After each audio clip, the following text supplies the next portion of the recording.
don't know how I'm gonna do this video, but let me just make it quick.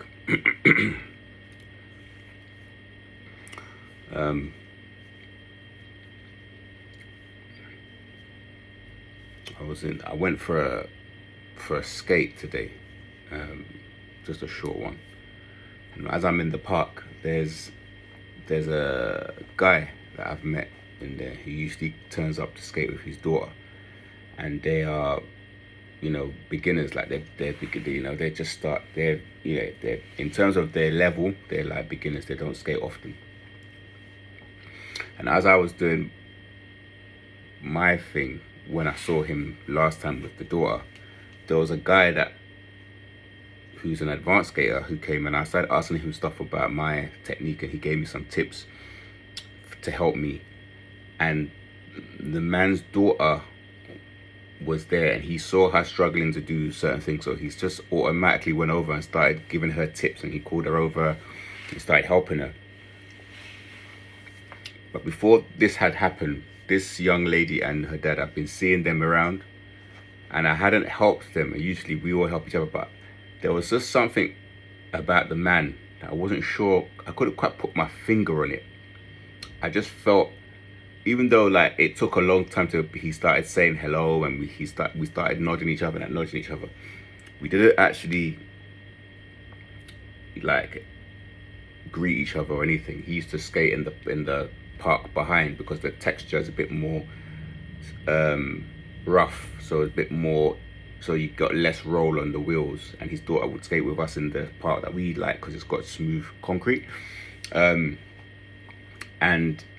I've been seeing them skate, and I haven't actually given him advice. And this guy who came, who doesn't actually skate a lot in our place, came. He's like giving me advice. So he saw her. He's like giving her advice, and then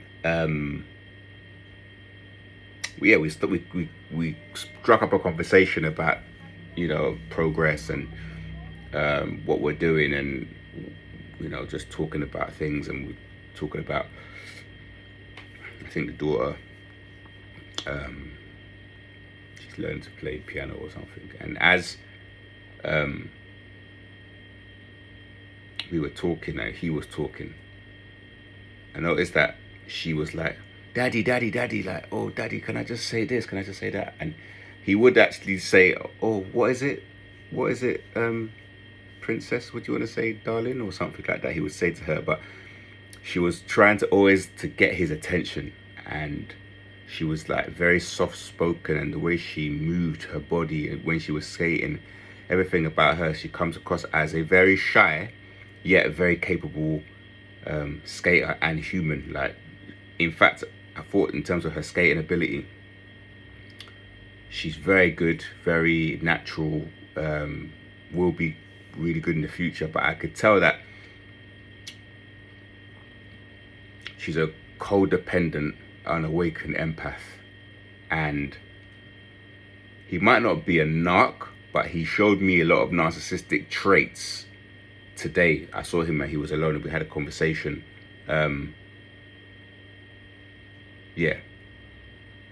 So today I saw him, and as I was talking to him, there was this constant need. This is like the second time I've spoken to him, maybe third, to devalue. And as I was giving him advice about stuff on the skating stuff, he kept saying, oh, the instructor says this, the instructor says that. So after like asking him why he was doing certain things, mind you, I'm like just below intermediate. If I'm being harsh on myself, I'm just probably about an intermediate skater, just below intermediate, getting there. And yeah, as I was giving him information, this man kept on harking on saying, oh, I do this because the instructor said this, the instructor said that, the instructor said that. And this kind of like devaluing, or kind of like humbling, or trying to like tell me indirectly that someone higher than me told him something. So I'm going to do what they say, not what some person says. But the funny thing about what he did to me today is what happens a lot, even at work. You know, that work, because of my background, I will show someone something or say something, and then they'll wait till the supervisor comes and they'll tell the supervisor what I told them, and they'll get the credit. That kind of, but they will say, oh, you ain't been signed off, you haven't got this card that you have to get, or after you've, you know, been there for a certain number of, you know, a certain number of time or whatever service to their business. So it's like, narcissistic people is like, they can just sense that we have authority on certain things, and it's not something that we're trying to do. I had that from another worker too, where he said that I was standing like a policeman. He just said I was standing like a policeman. I was just standing on site, my hand behind my back. And that guy, when I was at the headquarters building, he was like, he came up to me, he's like, is it finished? He was like putting responsibility on my shoulders when it wasn't even my responsibility for that site I was building for. I was just helping out. But what I notice about these characters is that these energy vampires and narcs, they play the role of authority. They kind of pretend to be this all high and mighty person. And the person that doesn't know who they are, like us, they train us to not believe in ourselves. And what I saw in this man's daughter was probably something that all narc parents do. Especially like, there was an old friend that I had to get rid of. His mum was that kind of like constantly talking, constantly saying stuff. And this little girl was like just dying to get validation from her dad. And he was just like acting like she was like non-existent. And then when we even were talking about other topics, he was like, oh, you don't have to do that. Like, oh, it's all right if you only do a little bit. I don't want you to do this much. And like gaslighting her. Like they're like saying to you like, oh, you're not that smart, or you're not as clever, so I don't expect you to do this much. But it's like they're trying to keep you in a box. But yeah, I just wanted to make a quick video content on it, because when this man started devaluing me and I sensed it, I just left him alone. I was like, you know what, my van, the parking is going to be done in 5 minutes. I just packed up, I did my little, I left him. He was like, oh, are you going? I left him, went back to the different sections, skated there for a little while. I took a phone call. And after I took a phone call, I packed up my stuff and just left. I didn't even like, just left him there. Because once you see or identify these energy vampires, just like leave them. Like, if they try and devalue you, they try to like make out like what you're saying is not important, when it clearly is. Just leave them. Just like, all right, cool.